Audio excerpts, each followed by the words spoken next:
All right, hello everyone. Thank you so much for your patience there. Had just a moment with sorry, we'll unmute here.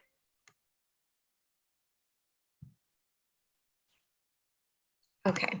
Again, apologies. We had some issues with, of course, Zoom, as we all have come to know this past year. But thank you again for your patience. And thank you, of course, for tuning in today. We're so pleased that so many of you could join us.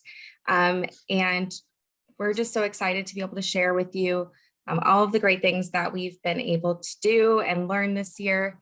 So before we get into that, just a few housekeeping things. This webinar is being recorded and will be available on our YouTube page in about a week here, so you can refer back to it later. If you have any questions throughout the presentation, please enter those in the Q&A box. You can find that usually at the bottom of your screen there, and we'll answer those at the end. If you have anything else that comes up, maybe some technical difficulties, anything of that such, you can enter that into the chat and send that to us as the panelists and the host, and we can try and help you out throughout the presentation. With that said, though, I will go ahead and get started.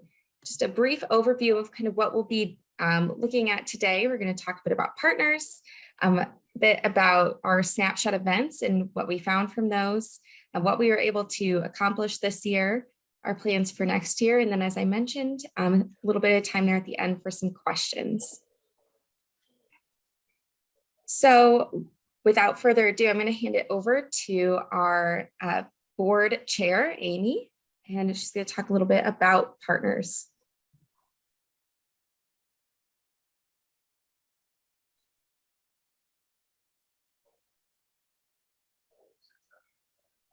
Can you hear me now?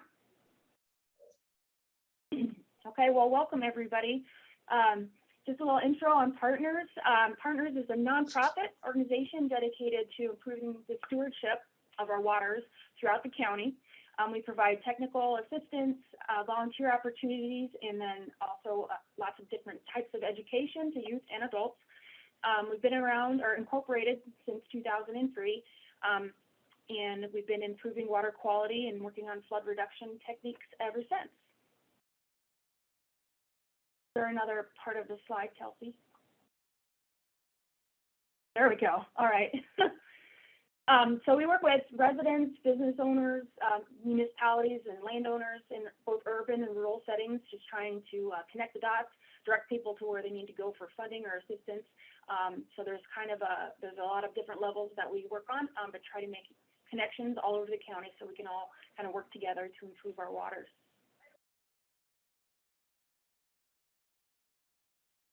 A brief introduction to the board.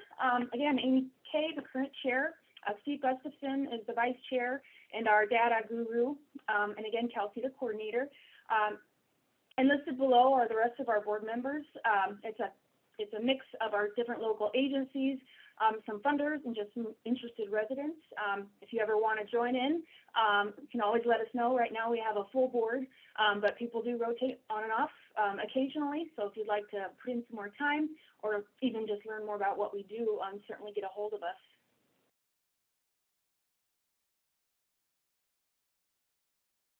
We'll just jump into a summary from our snapshot. Now, our snapshots are just one snapshot in time of what's happening in our waterways throughout the county. So all of our volunteers come together, and then we're all sampling at the same exact time. So some brief information on it is that we have 239 historical sample sites throughout the county that have had at least one data point on them. Right now we're sampling consistently about 62. We've added a couple lake sites, and then we've removed some sites for that were a little dangerous to access, or to kind of reduce some redundancy if they were too close to others, that type of thing. We started sampling since October of 2000, but the bulk of them started in 2002, but still almost 20 years of consistently sampled data, which is pretty amazing. There's been other testing done by different agencies as well. Ours is not the only one, but we do have the longest database and most consistent. Our chemical parameters, you can see the host or the suite of things we sample for: nitrate, nitrite, ammonia, phosphorus, chloride, pH, oxygen, temperature, and transparency. And Steve will get into a little bit more about what those things will tell us. We've also had some lab analysis on some different chemicals and have had the opportunity with some funding to test for herbicides and pesticides and also some fecal DNA parameters, which is pretty great because those can be kind of expensive. So it's nice to get some funding in for those now and again. And then a shout out to Victoria at the wastewater treatment lab. She's been helping Kelsey coordinate some lab analysis for nitrate and phosphate during all three of our snapshots in the year. And we do have the data available on the partner's website. It's set up in a couple different ways. You can get down into the nitty-gritty of it and sort by parameter, or you can sort by year or time frame, but you can also just get a summary about the watersheds themselves without getting too far into the nitty-gritty. So I encourage you to check that out.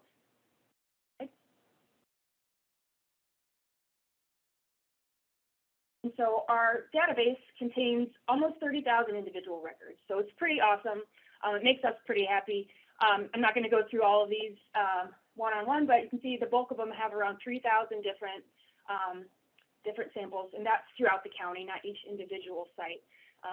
We just added ammonia a year or two ago, and we'll get into why that is a good parameter to have in there in a little while. But we've also had, again, that herbicide, pesticide, and then microbial source tracking. That's that kind of fecal DNA testing. We've had a fair bit of those, and they do help they can help us identify if we have a sewer break or something like that. So they can be very helpful.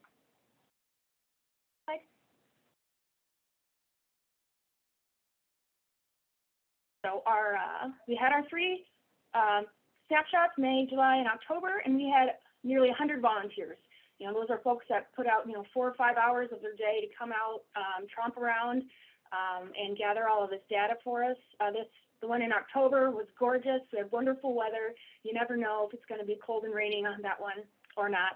And we actually had some dry sites for the first time in a very long time, so that was interesting. And then we hit all 62 of our sites, and we were able this summer and spring and I think, fall, we used these tablets that the EICC lent to us, and the GIS folks at the county put together an app for us that kind of mimics our standard paper sheet where we recorded all the data, and that's been extremely beneficial. It can kind of remove some errors for either not being able to read handwriting, or if somebody forgets to write in the actual site number. There's a host of different things that could go wrong with the paper. We still have those for backup for those who aren't very familiar with the tablet format, but that's been really nice. We were also able to use some Pocket Pro meters from Mayhant Marsh. They got a pretty large equipment grant, and then they were able to loan those to us, which was great. They're pretty easy to use, and they measure the pH, water temp, total dissolved solids, and salinity. And then we also purchased a chlorometer with some grant funds that Steve was going to take phosphorus samples from every single site and run them through that meter, so we can cross-reference our field data to make sure we're kind of on par where we need to be. It may be a little more accurate. And then we had 30 different nitrogen and phosphorus tests that were sampled at the lab. So quite a bit gathered this year.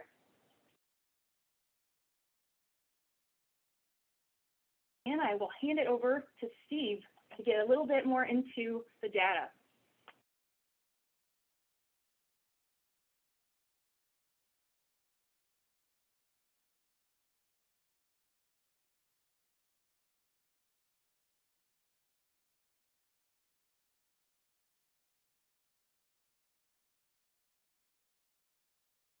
Can you hear me now?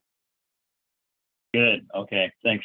So thanks, Amy. My name's Steve Gustafson. I'm an environmental geologist and vice chair of partners, and might as well get down the nitty gritty. We're going to start out with nitrate. I'm sure you've all heard of it before.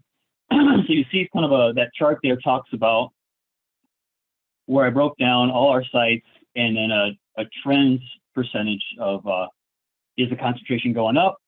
Is it stable? Is it going down? So if you look at countywide, 52% of our sites, and then we're talking about those 62 sites that we're looking at, the concentration's increasing. In 34%, that concentration kind of stable, 14 is going down. And then you can see I broke it down in a rural and urban. Not a huge difference, but just to get a better idea there. On the left side of the slide, we talk about, when I say database average, I'm talking about the entire suite of data we have from 2000 to this October 2021. Countywide, what's our average of all sites that we're looking at? 3.5 milligrams per liter, that's parts per million. The rural sites is 4, urban, suburban is 2.8.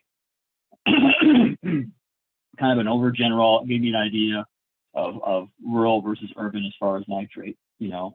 And then just for 2021, I looked at what was our average on all sites was 3.1 milligrams per liter.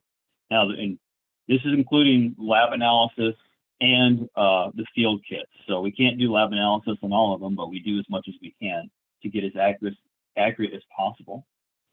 And so that range that we got this year was between 0 and 20, most of them in the 2 to 10 milligrams per liter range.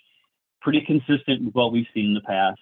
And I just threw in there, as far as 2020, the average of all the sites that were taken in 2020 was 3.0. So the average went up 0.1. Not surprising, given that looks at a lot of sites have an increase in concentration.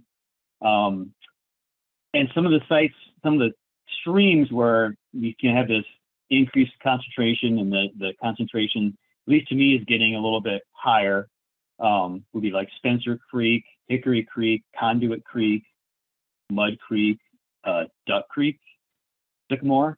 And to give you a little bit of background, there's a water quality standard for nitrate. It's 10 parts per million, but that's for a drinking water source, and none of these are drinking water sources, so it doesn't really apply as much.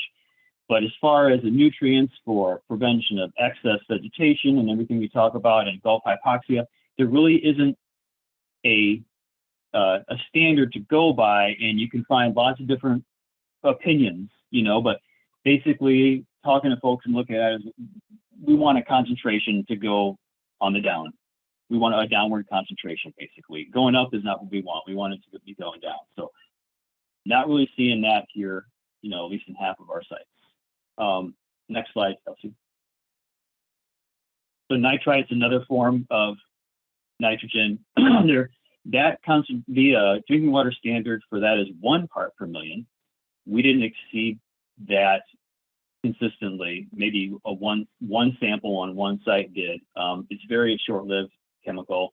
There doesn't seem to be any concerns. There was more detections this year, but they're very, very low. I guess I forgot to add, ammonia is another form of nitrogen that we look at as well. We don't have a whole lot of data on it right now, but it's more related to keeping track for fish kills and stuff. So, but I didn't see any red flags with ammonia for the limited data we have. Next slide, Kelsey. Transparency is a way that we kind of look at how dirty the water is, how cloudy it is. You know, we can't afford turbidity test or total suspended solids. So this is that transparency tube that some of you might have seen. And the research I've kind of shown is anything below 30 centimeters on that tube kind of indicates that you are having significantly dirty water, you know, and effects for that. So you can see the trends. For the most part, a lot of the sites are fairly stable. On this, it's opposite though. You don't want a downward trend, you want an upward trend. You want the number to be higher because that means the water's clear. So, but like on the urban sites, a lot of the sites are pretty stable. That being said, if we go back and look at the averages the entire time, countywide and rural and urban are pretty close, you know, 40, 39, and 41. So at least they're above that 30 centimeter, you know. And then for 2021, our average was 40. We did get a range from 9 to 60. A lot of that depends on what's going on in that particular site. Did it rain recently? You know, that's why you kind of want to look at that average. Most of the sites in 2021 are between that 25 and 55 centimeter range. You compare to 2020, we went up a centimeter. That's good, a little bit clearer on average. Like some of the sites that have concerns for me that are consistently below 30 centimeters would be the Vanderveer Park Lagoon, Spencer Creek, Donaldson Creek, Crow Creek, a couple sites on Duck Creek, Hickory Creek and Conduit Creek, and Middle Lagoon. And I'll talk about that later. Next slide, please. Phosphorus is another, it's the second part of that nutrient concern that we have.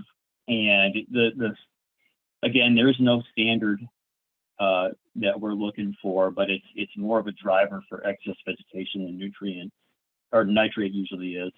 A rule of thumb that I've seen a lot is anything above 0.1. Yeah, essentially all streams are failing. Anything above a 0.1 milligram per liter kind of can lead to excess vegetation, not necessarily in that stream, but where's our stream going? Ultimately the Mississippi River, So again, pretty stable. Most of our sites are pretty stable in their concentration. You can see that countywide, 63% of the sites, and in urban, 72% of the sites. Now, stable is okay, but stable at a higher concentration than probably higher what we want to see, And so you can see that countywide and rural and urban, they're essentially all the same, that concentration. When you look at the 2021 average of 0.47, compare that to the average of 2029, I believe that is related to using that colorimeter that we're using. I'm getting more accuracy. We might have been underreporting with the field kits, but I don't have enough data to show since I only use the colorimeter on the October data. So I have to do a couple more rounds to see if that really is the case. But the colorimeter does give us, it's a good way to get more accuracy as opposed to going to a lab, which we just don't have the funds to go to a lab for 62 sites 3 times a year. That would fill our budget. So sites, like Amy mentioned, pretty much most of our sites exceed that 0.1 standard, but ones in particular with increasing concentrations would be like Martins Creek, Hickory Creek, Sycamore, Dodges, Crow Creek, Mud Creek, the unnamed stream in Riverdale, Goose Creek, Blackhawk Creek, and then some more unnamed streams, which, on a side note, we probably should look into naming some of these unnamed streams. We could probably find a name. There is a process. I know how to do it. But anyway, sorry, go ahead. Next slide, Kelsey. Dissolved oxygen. So this, we do have a kind of a standard. We don't want anything below 5 parts per million. That's detrimental to aquatic wildlife, aquatic habitat. So looks like, when we look at some of those trends, we have a significant number of sites that have a downward trend, but most of the time, if you look at those averages, we're well above that 5 parts per million. So even though we have a downward trend, we have a long way to go to get a consistent below 5 parts per million concentration. Just in 2021, the average was 7 parts per million, and that's with very dry conditions, not a lot of water moving, very low water, and we still were able to average around 7. So that's good, There are some sites that I do have concerns about where you're getting consistently low trends or downward trends and low concentrations. Candlelight Creek in Davenport, tributary to Sycamore Creek, and again, Middle Lagoon. And part of the Middle Lagoon is, I think they added dye to help prevent excess vegetation. So transparency is going down, which means less photosynthesis, which means less dissolved oxygen. And we're seeing that. We're seeing less dissolved oxygen. So the transparency is worse, and without an aerator, it's probably just going to keep on going down. Next slide, please.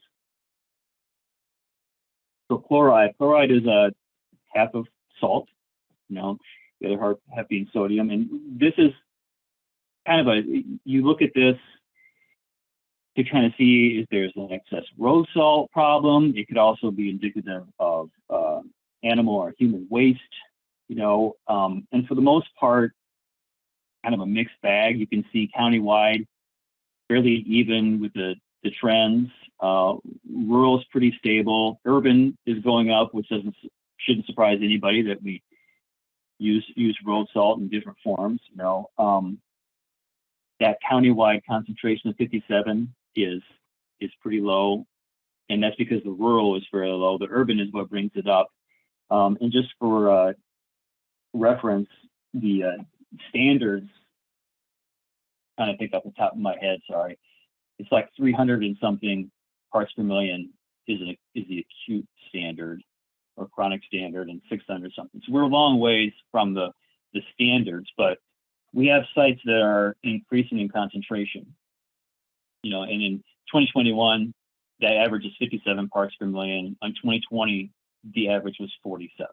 So we did see an increase in there. Might be due just because of we had a lot lower water and a longer time of low water.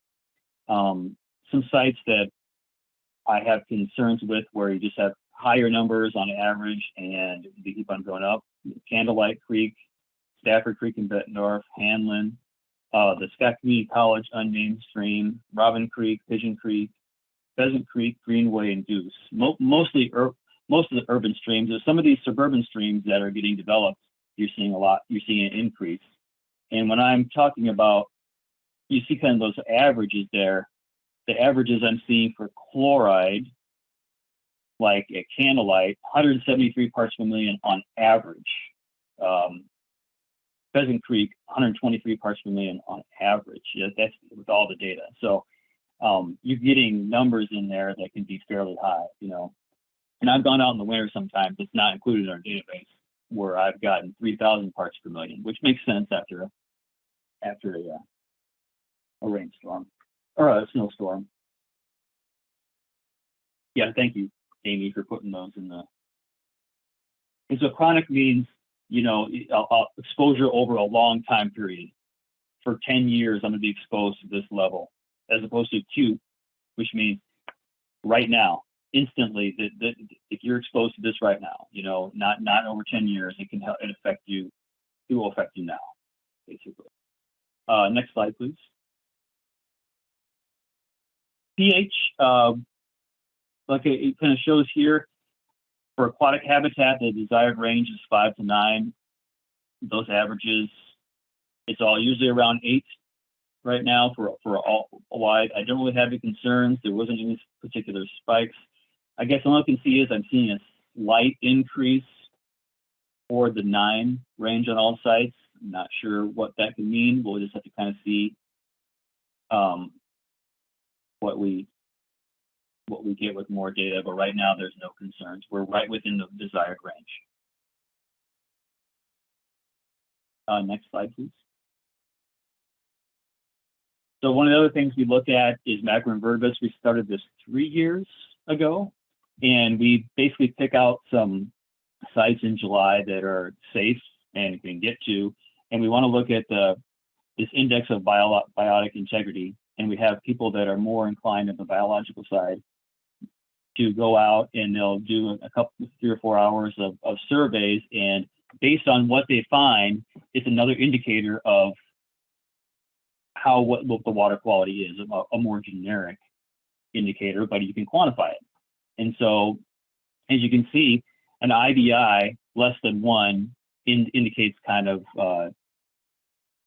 there's a poor population, you know. At least in 2020 and 2021, we didn't have any sites that had that.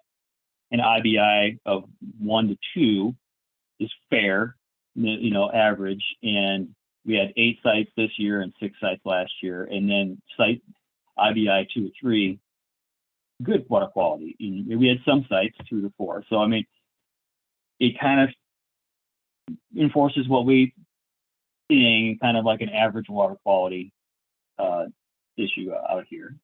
Next one, please. So I'm just going to do some conclusions, and this is very similar to what we had last year.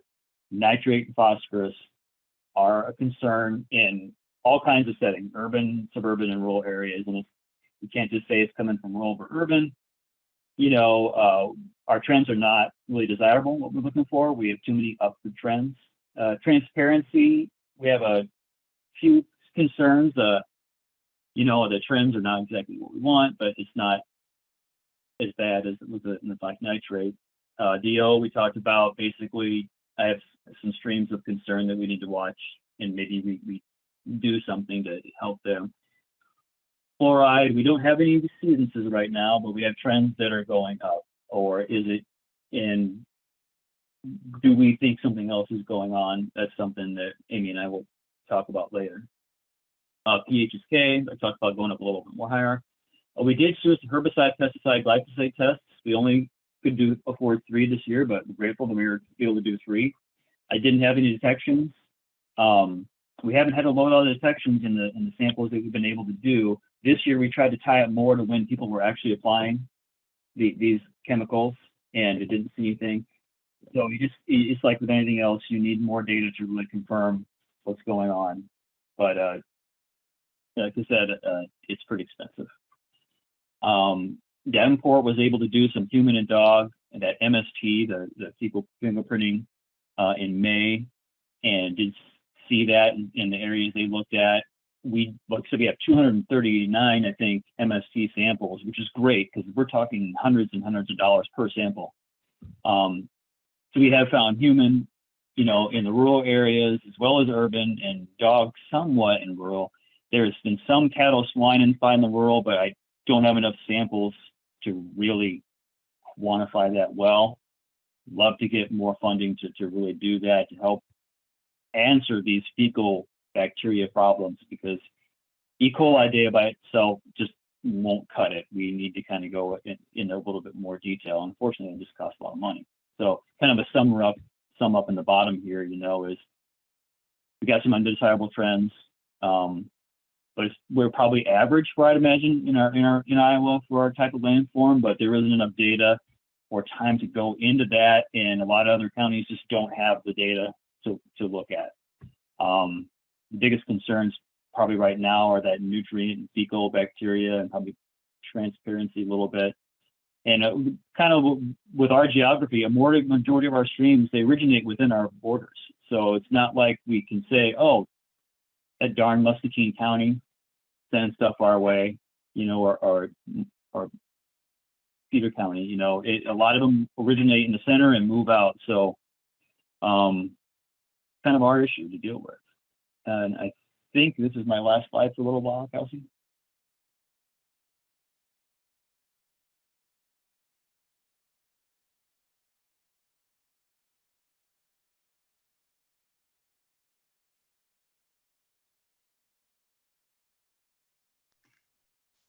Yes, thank you, Steve. Sorry, I had to get myself unmuted there.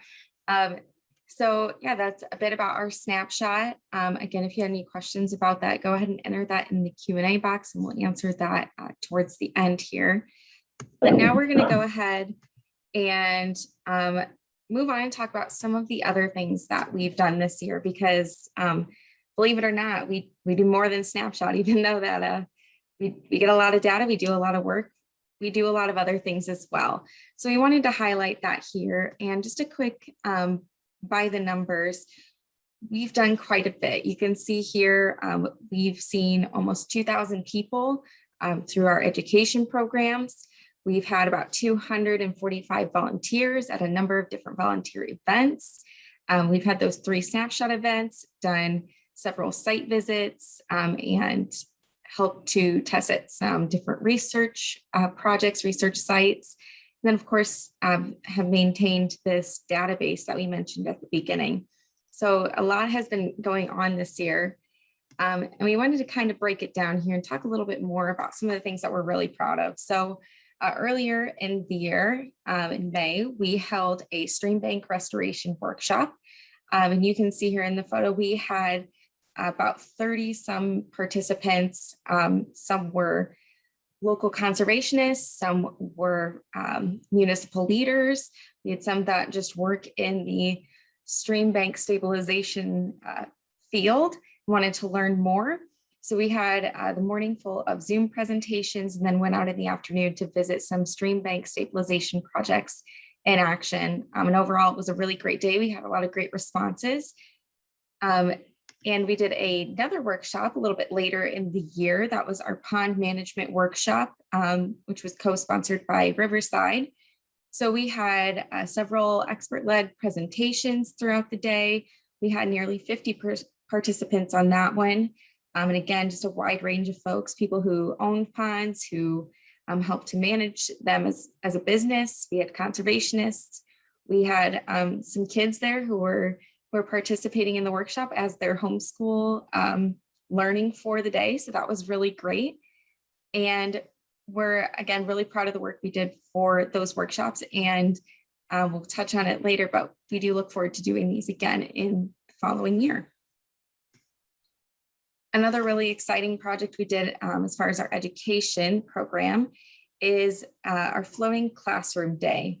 So our floating classroom, it was actually 2 days, but it was focused on hands-on place-based learning. We had 6th grade students from Spring Forward, which is the kind of after-school summer enrichment program out in Rock Island. They got to come on the Mississippi River for a day and learn about mussels, about water quality. They got to learn about forestry. They got to just, as you can see in the picture, just play in the water. And they had a blast. We had a blast. It was a great day. And we got to do it with a number of partners. So like I said, of course, we had Spring Forward, who of course provided the students and the transportation. We had some folks from U.S. Fish and Wildlife who were able to talk a bit about mussel anatomy and touch on the I-74 bridge project as well, and how we have mussel conservation projects here in the Quad Cities. Living Lands and Waters was able to help out with mussels too. They provided these John boats that students were able to ride in and talked a bit about water safety too. Many of these kids have never been on the Mississippi or on a boat ever.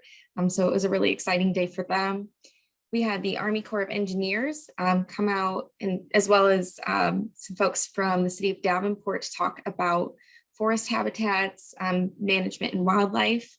And then of course, we as partners, the Scott County Watersheds, helped coordinate the day and did a bit on water quality with the kids.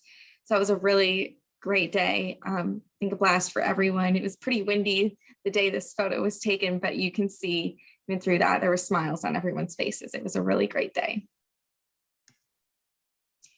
Another exciting thing that we did as far as education was Water Quality Month. So August is National Water Quality Month.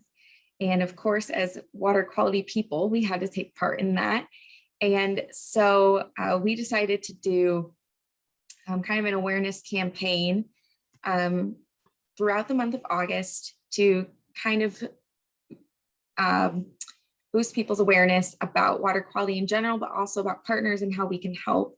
So we did, you can see on the left side of the screen there, we did a Facebook giveaway where folks got to share this message about how they could improve water quality, and then were entered in this contest. And we were able to reach almost 5,000 people with this. So many people got to learn perhaps some new ways that they could help improve our waters. And during this month, we also went to 10 different municipalities. We went to city council meetings, got to share about water quality, about partners and the work that we do to help improve water quality here in the county. And all of these cities made proclamations for it to be Water Quality Month, Water Quality Stewardship Month, excuse me, in their respective community for the month of August. So it was a very busy month for us, but again, very rewarding. Another great one here, I think actually Amy is going to touch on this, but you can see we had several awards, and I'll kind of hand it off to her to talk a little bit more about those grants.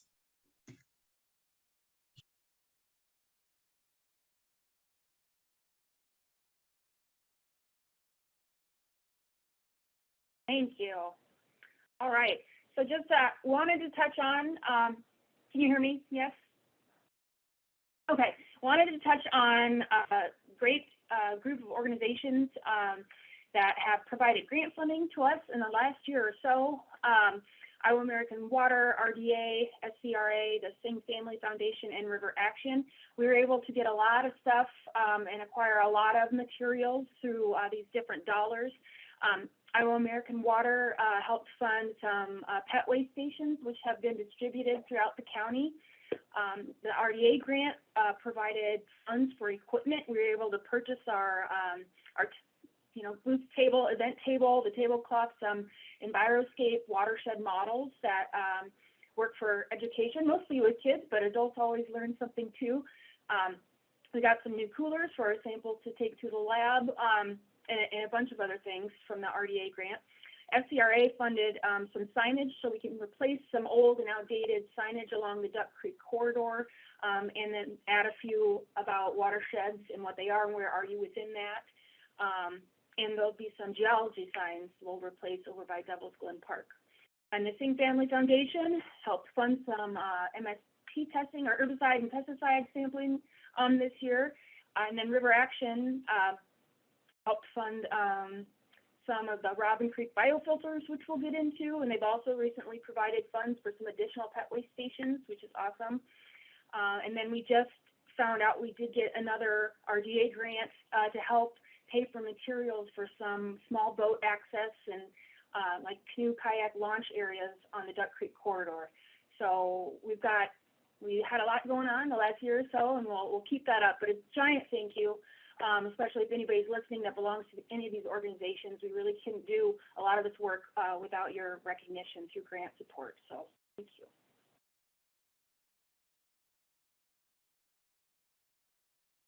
Over to Kelsey.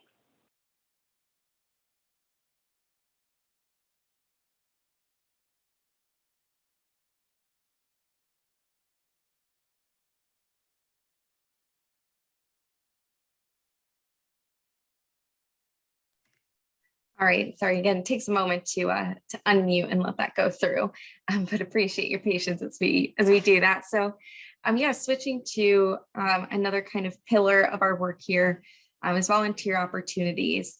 And one of the places that we tend to do a lot of these volunteer work days is at Crow Creek Wildlife Management Area up in Mount Joy, kind of by the soccer fields up there, if you're not familiar.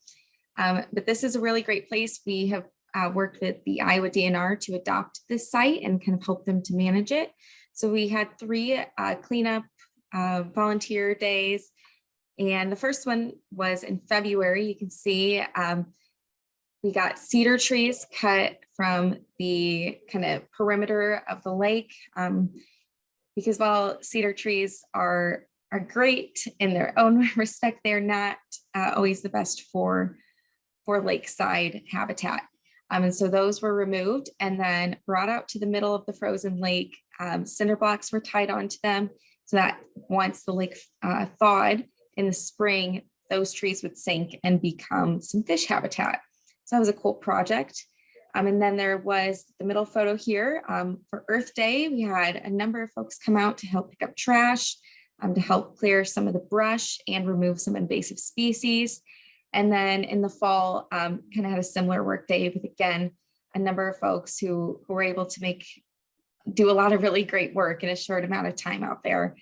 So we look forward to continuing to do that again in the upcoming years and just continuing to make Crow Creek even greater. I would encourage you, if you haven't been up there recently, to definitely go check it out, especially before it gets too chilly here. It's a beautiful site, and you can hopefully continue to come back and see some of the work that we're doing. Another really exciting thing to touch on is that we do these cleanups outside of Crow Creek as well.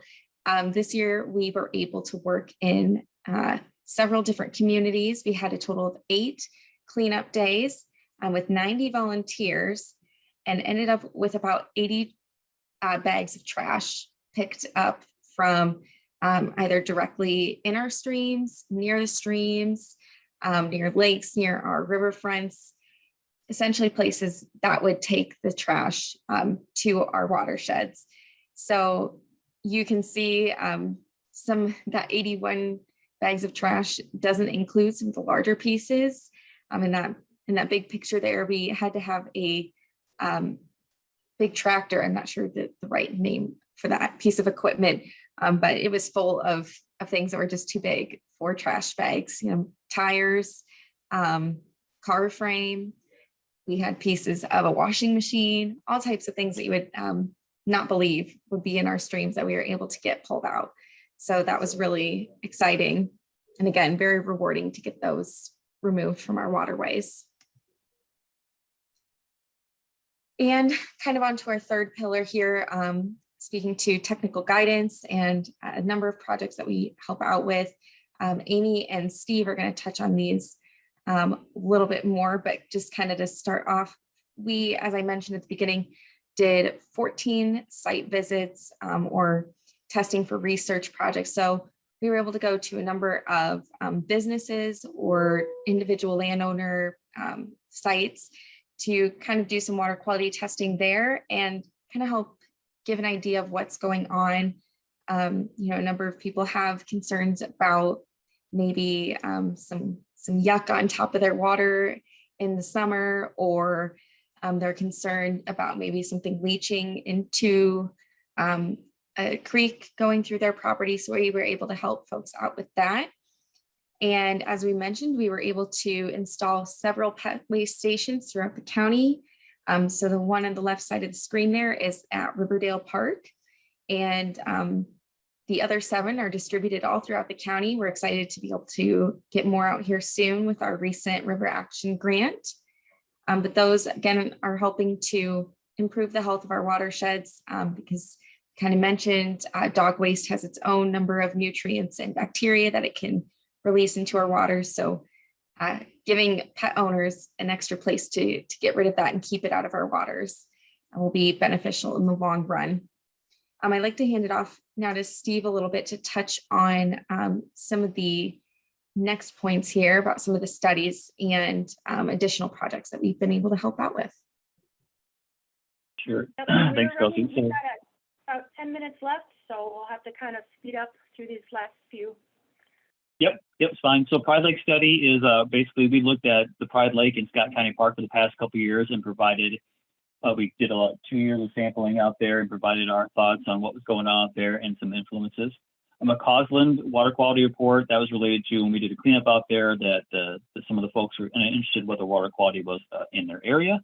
Long Grove, the Girl Scout group out there wanted to test water quality in their particular town. So they went out, I taught them how to do it, and they went out and did their own sampling the past summer. And I think in December or January, we'll be going to the town council and kind of going over the results with them. And kudos to the kids for doing that. We have a board member that's a producer, ag producer, and he's reaching out and kind of forming a sub-ag committee with just rural landowners. And that's kind of in its baby steps right now. I'm not sure if you heard of the Mississippi River Cities and Towns Initiative, the garbage study they pushed this past October. They have an app to track trash, and we were involved with that quite heavily and promoted it. And then on the side note, I'm looking at a half mile stretch of Duck Creek just to see what trash we're seeing. And past 3 months, I've gone out there and I've used that app that MRCTI created. And just want to give you a real quick, I'm going to do this for a year. I don't know if I'm going to go out in January. We'll see what happens. But just kind of categorizing what I found so that we can see what do we do about some of these things, you know. And about 60% of that material is some form of plastic that I found so far after 3 months. I picked up about 350 different pieces of material on that half mile stretch. So just preliminary, just wanted to give you kind of thoughts, but it's very interesting. It goes in a lot more detail, but we try to break it down. Next slide, please. And so we basically, a couple years ago, with partners and City Davenport, I heard about this best management practice that some folks in Ohio had done. They're basically taking a strip of material, a mesh kind of that they build floating islands with, and putting it in a stream as a filter. And they had some good luck with getting some reductions in fecal bacteria in E. coli, but they didn't really have a lot of data to go off of. So we were able to get a grant, and with the City of Davenport, we had these installed on Robin Creek in August 2020, and we talked with St. Ambrose and have some of their professors and students kind of doing some of the more in-depth lab analysis that we can't do on E. coli. We're still in the middle of that. We're seeing if these things really will do what we want. We're hoping that it could be a solution to small streams and reducing E. coli counts. 5 of the 8 months that we have been sampling, there was at least a decrease from the upstream filter, downstream filter. I think that's on the next slide, Kelsey. But yeah, you can see an E. coli is highly variable, and so it's hard to tell. So it's too soon to say for sure these things are a panacea or not. But it was kind of a low cost project pilot study to see what happens here. And they're going to be able to go and look at and identify the types of bacteria that are within this. And that's one thing that the folks in Ohio could do is we don't even know if it's working, they didn't know how.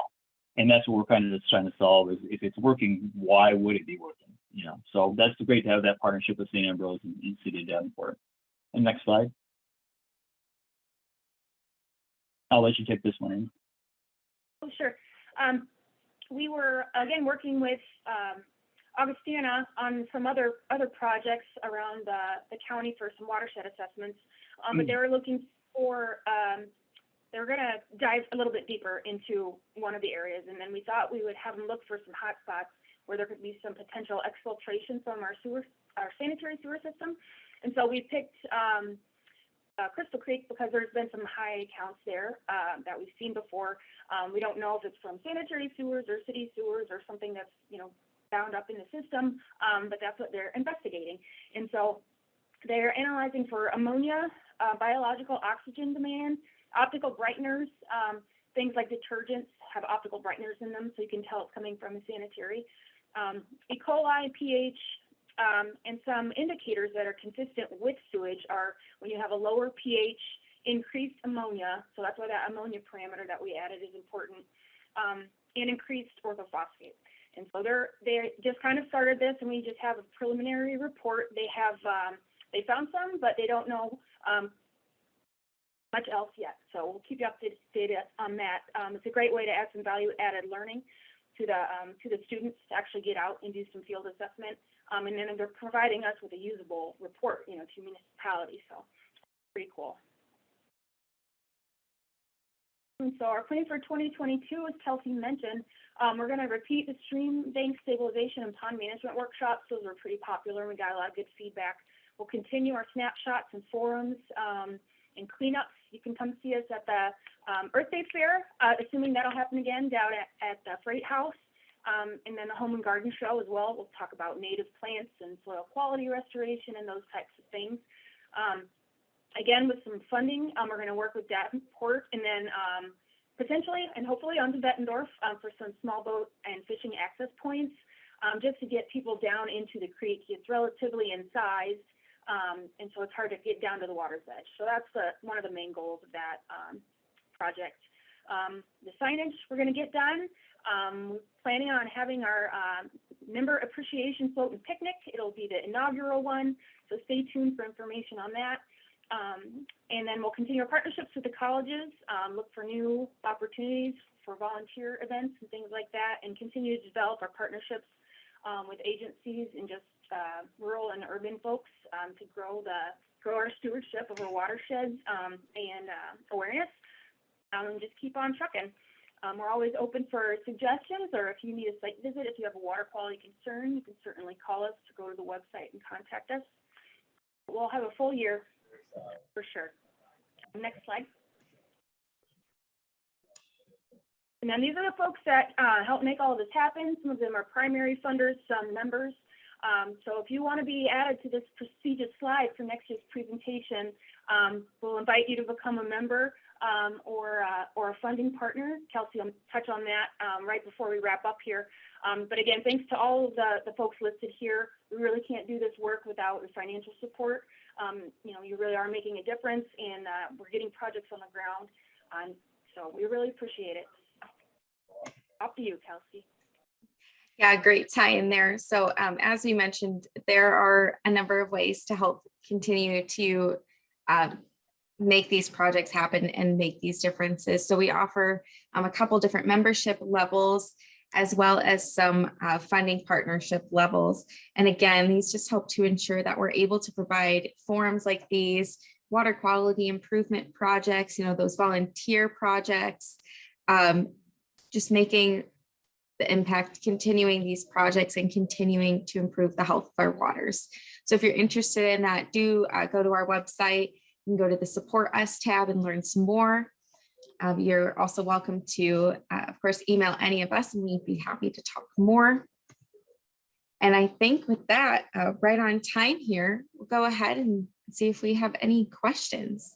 So again, feel free to put those into the Q&A box. I think we may have some that have popped in. So go ahead and answer this. Oh, yeah. Sorry, I had a couple, I don't think they came through during, when Steve was talking about some of the parameters that I don't know everybody that's in the audience. But if you could briefly explain chronic versus acute and what that means with the chloride. And then if parts per million is the same as milligrams per liter, because there were some discussion parts per, you know what I'm talking about. Parts per million, yes, is the same as milligrams per liter. Micrograms per liter would be parts per billion. So, and then a chronic is basically a long-term exposure. You know, I've been exposed to this concentration of X for 20 years. Where acute means you have that you will have an effect from a short-term exposure. So that's why the acute is a higher concentration. And then I see that Nancy has a question in the Q&A, and I'll go ahead and take that. It's how can a family know if their water is safe to drink? What are options for safe drinking water, especially when on a well? So I guess, Nancy, it kind of depends on where you're at. If you're within an area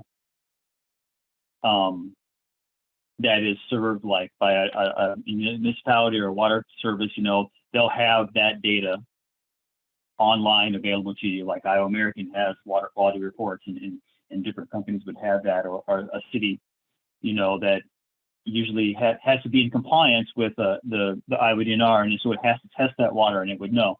On a well, a private well, if you're less than, I think, 25 people on a well, you're not necessarily having testing is required by the DNR. So I would say you could either contact the Scott County Health Department and they would help you, and some people that may not be comfortable with that, they could contact us and we can kind of tell them how they could test their own well. But I would always encourage them to bring in the health department in as well, because they can offer, I think they can offer some testing that would offset some of the costs. Hope that answers your question, Nancy.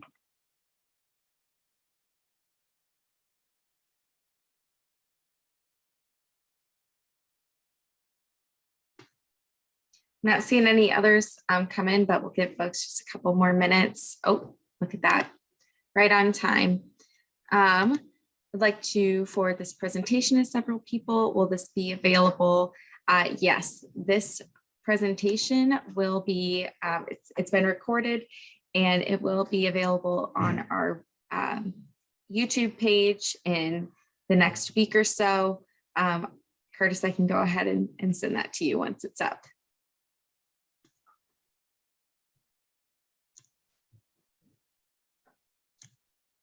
With that, again, I'm not seeing any more come in. If you do have any questions later, go ahead and shoot us an email. We'd be happy to answer any questions about something that we covered, or if you have an individual concern about something on your site, we'd be happy to talk with you about that as well.